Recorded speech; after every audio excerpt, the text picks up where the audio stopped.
ఏ వీధి పోట్లు చెడ్డవి, ఏ వీధి పోట్లు మంచివో మీరు గమనించండి. సో, ఈ వీడియోలో దాని మీద చర్చ ఉంటుందండి. వీధి పోటు, చెడు చేసేదాన్ని వీధి పోటు అందాం. మంచి చేసేదాన్ని వీధి చూపు అందాం.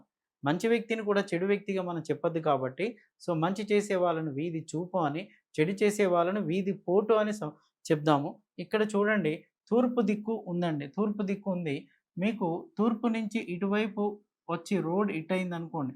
ఇలా వచ్చి రోడ్ ఇటైపోయినప్పుడు దీన్ని దీన్నేమంటారంటే ఇది తూర్పు ఈశాన్యము వీధి చూపు అంటాం. తూర్పు ఈశాన్యము వీధి చూపు చాలా చాలా మంచి చేస్తుంది. దీనివల్ల సమాజంలో పేరు, ఖ్యాతి వస్తుంది. ఇంట్లో ఉన్న యజమాని సమాజంలో గౌరవించబడతాడు. యజమాని పెద్ద కొడుకు కూడా పేరు, ఖ్యాతి గడిస్తాడు. విదేశాల్లో కూడా మంచి పేరు సంపాదించుకుంటాడు. ఆ ఊరిలో వారు అంటే ఒక ప్రముఖమైన స్థానం ఉంటుంది. అందుకే చాలామంది లీడర్లు కూడా ఈ తూర్పు ఈశాన్యం వీధి చూపు ఉండేదాన్నే కొనుక్కోవడానికి ప్రయత్నం చేస్తూ ఉంటారు. ఈ వీధి చూపు ఉంటే ఎక్కువ డబ్బులు పెట్టి కొనుక్కుంటూ ఉంటారు. నాకు కూడా చెప్తూ ఉంటారు, "స్వామి మీరు వాస్తులో ఉన్నారు కదా! ఈ తూర్పు ఈశాన్యం వీధి చూపు ఉండేదాన్ని మాకు కావాలి.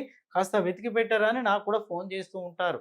ఎందుకంటే దానికంత ప్రాముఖ్యత ఉంది.